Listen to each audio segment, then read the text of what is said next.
So hello guys, good day. So it's been a long time na hindi tayo nag-post ng video natin this channel, but today what we're going to do is we're going to do some riddle and mystery solving.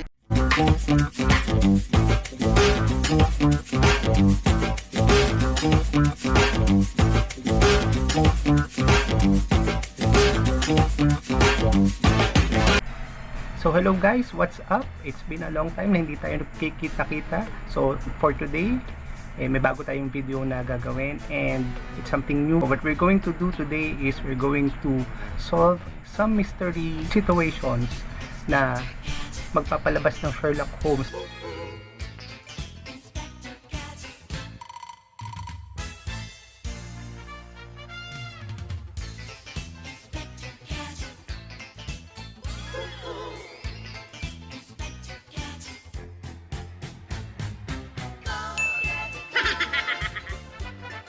Atin. So join me as I answer different riddles and mysteries in this video.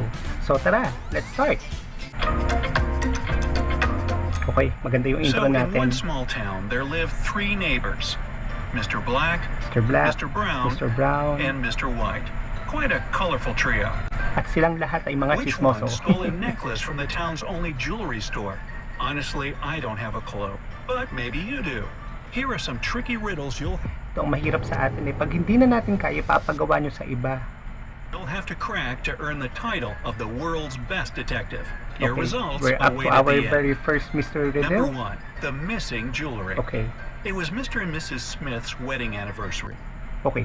So tingin ko dito, yung lalaki dito si Brad Pitt at yung babae si Angelina Jolie. So, Mr. and Mrs. Smith. Mrs. Smith was going to put on diamond earrings her husband gave her for their wedding. But Say, when she niya, opened her jewelry box, she was shocked to see that the earrings were missing. Oh. She called her teenage daughters, Dora and Laura. I've told you so many times not to touch my things. Who took my jewelry this time? Okay, sandali lang. Mapapansin nyo dun sa sinabi ng mother, who took my jewelry this time? So, mukhang matitikal talaga yung mga kamay nitong mga anak niya. So, mukhang natural talagang magnanakaw kasi siguro dati may nangyari ng incident na nakawan tapos ngayon meron na naman ulit. So, tignan natin kung anong isasagot nila. Dora was indignant. I haven't touched your jewelry box. Okay. Laura also denied taking her mom's stuff. Why would I need your old earrings? Are 10 seconds enough for you to figure out which girl is lying? Okay. So, dahil meron naman akong luxury para itigil yung video, analyze natin ng konti. So, hindi raw si Laura ang kumuha, hindi raw si Dora ang kumuha. So, sinong kumuha? Si Boots? Okay, to answer it seriously, so I think sino ba yung nauna? Si Laura yung kumuha, yung second one. Kasi, wala naman sinabi yung parent niya kung ano yung klase ng earring na meron niya. Pero bakit niya sinabi na hindi niya kinuha yung old na earring? So, tignan natin if I got it right. Okay, so tingin ko talaga ang kumuha dito si Laura. It was Laura who stole the earrings. So, Her nakuha mom natin didn't na tama. specify which piece of jewelry was missing. Uh-oh.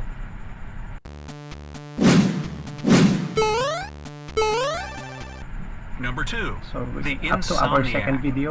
A man was exhausted after a long workday, Okay. but when he finally nestled down in his bed, he couldn't fall asleep. He tossed and couldn't fall turned until asleep. eventually he picked up his cell phone, dialed a number, listened to several long tones, and hung up.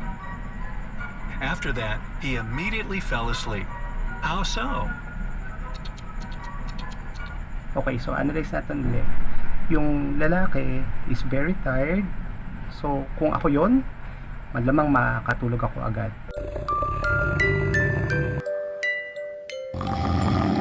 Pero, sinabi dito na hindi siya agad makatulog. So, maybe there's something na nagpapahirap sa kanya makatulog. So, kinuha lang niya yung cellphone niya. So, I think, di ba yung insomniac yung mga hindi nakakatulog. So, whether or not may outside scenario or na nagkakos para sa kanya hindi makatulog, 'di ba? Kahit peaceful yung environment, hindi ka dapat makakatulog, 'di ba? So, nakaka-intrigue yung title niya, bakit na sinabi na insomniac yun. Pero if I will have to answer yung riddle, I think I will have to say na hindi ko alam ang sagot.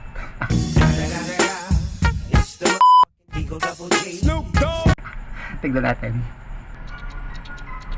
Gusto ko sumabog, sabihin ng mga masamang mga words. His next-door neighbor was snoring loudly, but the phone ringing woke the offender up, and the man finally managed to fall asleep. Teka, parang nakakaloko naman yata yung video kasi sabi insomniac, tapos dahil lang pala yung kapitbahay niya malakas humilik, hindi siya nakakatulog. So parang medyo na-defer sa ibang parang dinirect yung attention natin sa ibang klaseng way of thinking. So medyo hindi natin nakuha yung isang yun. So maybe we can get the second one right.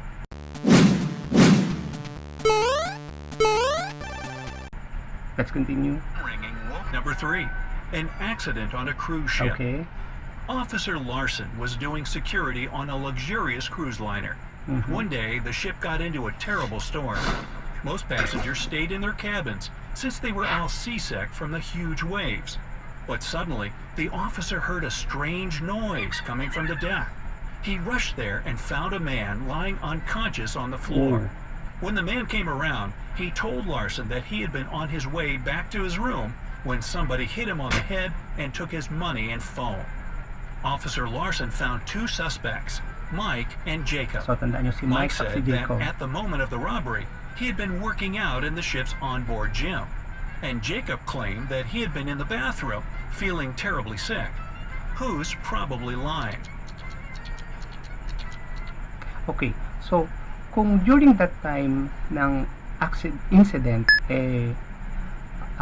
walang ilaw and everything was locked up and was asked to stay in their seats, parang merong alibi si Mike na he was in the gym. So probably hindi. Mas maniniwala ako kay Jacob if I were the security guard.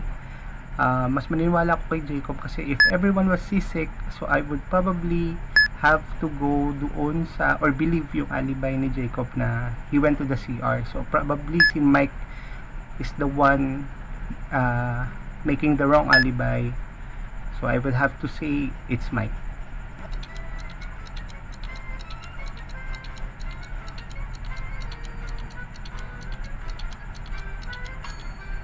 Mike, if the waves were bad enough to make people sick, the gym was probably closed so that the equipment didn't fall on someone and hurt them. Let's go on to our A fourth missing riddle. soccer coach. One day, a famous soccer coach went missing right from the locker room. The detective has 3 suspects, and all of them are from the coach's team. Brandon says that after training, he stayed on the field to practice a bit more. Okay. Andrew explains that he had to rush off the field immediately after practice due to a family emergency. And James claims that the coach had still been there when he left the locker room. Who's the kidnapper? So, the first one, I think, is yung alibi niya is just normal. Yung pangalawa is mukhang normal naman lahat ng alibi, but if you can remember yung klase ng mga damit na meron sila, medyo intriguing sa akin bakit yung tao sa gitna is iba na yung damit, pero hindi ako sure what's the reason why dun sa video iba yung damit niya. I just can't figure it out. So I think I just don't know the answer for this one. So let's just continue.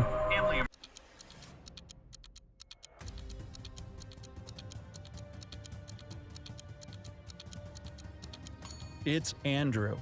If he had to rush off so quickly, he wouldn't have time to go to the changing room. Yet he's wearing normal clothes, not his uniform. So that's the reason why bakit napansin ko na iba yung damit niya. So yung alibi pala niya is mali. Okay. Let's move on to the next one. 5. A friendly hitchhiker. It was a scorching hot day when Officer Robinson was driving along a country road. Suddenly, he noticed a hitchhiker on the side of the road and stopped to give him a lift. The man was so thankful. He said he'd been waiting for someone to pick him up for more than 2 hours. So, ganun talaga siya katagal? Naghintay doon for 2 hours? Then he offered the officer some chocolate. Robinson declined the treat and told the hitchhiker that he was looking for a group of bank robbers.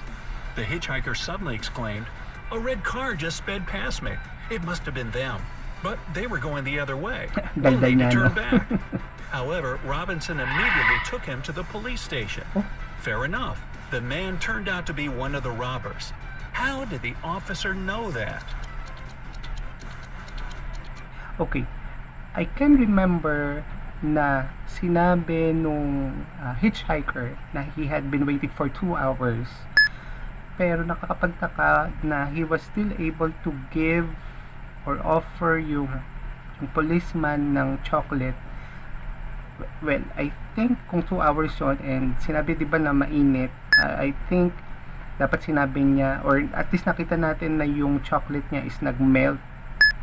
At least, wala lang. I think it's just the logical reason or logical analogy para doon. So, hindi ko alam if I may be right or wrong. Siguro tignan natin.